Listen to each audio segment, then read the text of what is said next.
وقد ذكر المحققان لشرح العقيدة الطحاوية لابن أبي العز الحنفي الدكتور عبد المحسن التركي وشعيب الأرناؤوط، ذكر في مقدمتهما لهذا الكتاب أن الذي تولى شرح هذه العقيدة ما يقارب 14 عالما، يعني من وقت ظهور هذه العقيدة إلى القرن الثامن أو التاسع، بل وإلى يومنا هذا. لكن لم يسلم من جميع هذه الشروح إلا شرحا واحدا، هو شرح الإمام ابن أبي العز الحنفي الدمشقي رحمة الله تعالى عليه، من علماء القرن الثامن الهجري. هذا العالم ابن أبي العز الحنفي شرح عقيدة الطحاوي وأبدع فيها، بل تعتبر حقا من المراجع التي يعول عليها في العقيدة العامة وفي عقيدة الإمام الطحاوي بصورة أخص. ولكن كما قلنا هذا مع الإجمال، وليس في بعض المسائل التي أخذت على الإمام الطحاوي وأخذ أيضا حتى على الإمام ابن أبي العز الحنفي. لكن هذا الشرح الجليل شرح ابن أبي العز الحنفي على العقيدة الطحاوية امتاز بأن شحنه وملأه هذا الإمام بالآثار والأحاديث،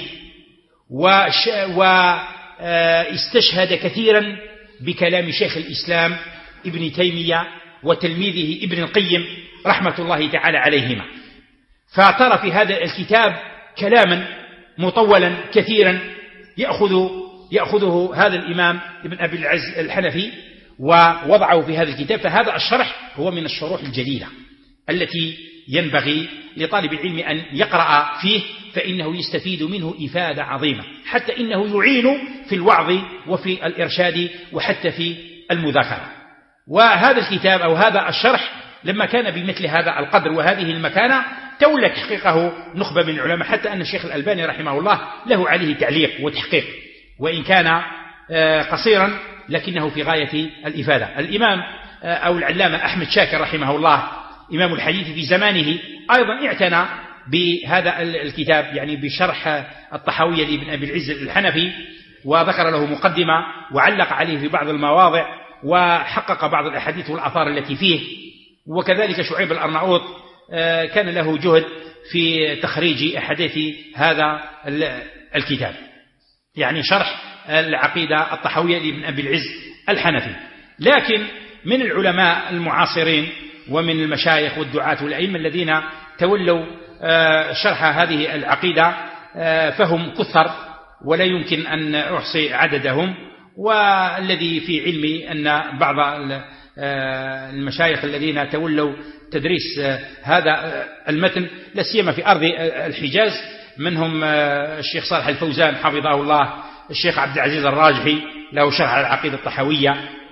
أما الشيخ صالح الفوزان فشرحه على العقيدة الطحاوية عبارة عن تعليقات لكن جد مفيدة، فيها اختصار لكن مفيدة تعين طالب العلم على فهم هذه العقيدة، وهي ضمن مجموعه المؤلف في جمع عقيدة في كتب العقيدة ورسائل العقيدة للشيخ صالح الفوزان. طبع كتابه ب 15 مجلد، توجد هذه التعليقات على العقيدة الطحاوية للشيخ صالح الفوزان. كذلك ابن جبرين أيضا له شرح على هذه العقيدة ولم أره بعد. أيضا لمن كان له هذا الشرح أيضا الشيخ صالح الشيخ أيضا له شرح على هذه العقيدة في مجلدين، وهو شرح ماتع فيما اطلعت عليه. وكذلك ممن تولى شرح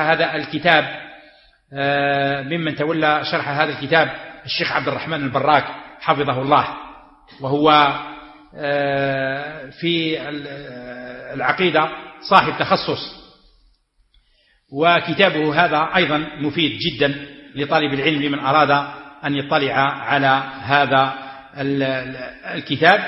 وغيرهم كثير ممن تحضرني أسماءهم أو تغيب.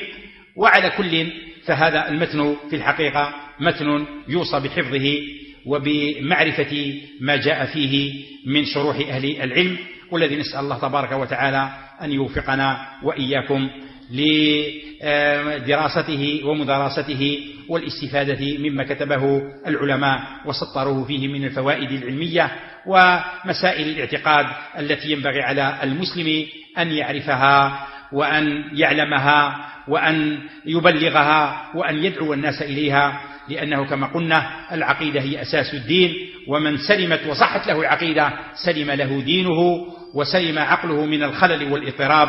والله تعالى نسأل أن يعلمنا ما ينفعنا وأن ينفعنا بما يعلمنا وأن يزيدنا علما وأن يجعلنا وإياكم ممن يستمعون القول فيتبعون أحسنه، أولئك الذين هداهم الله وأولئك هم أولو الألباب. وصلى الله وسلم وبارك على نبينا محمد وعلى آله وصحبه وسلم تسليما كثيرا، والحمد لله رب العالمين.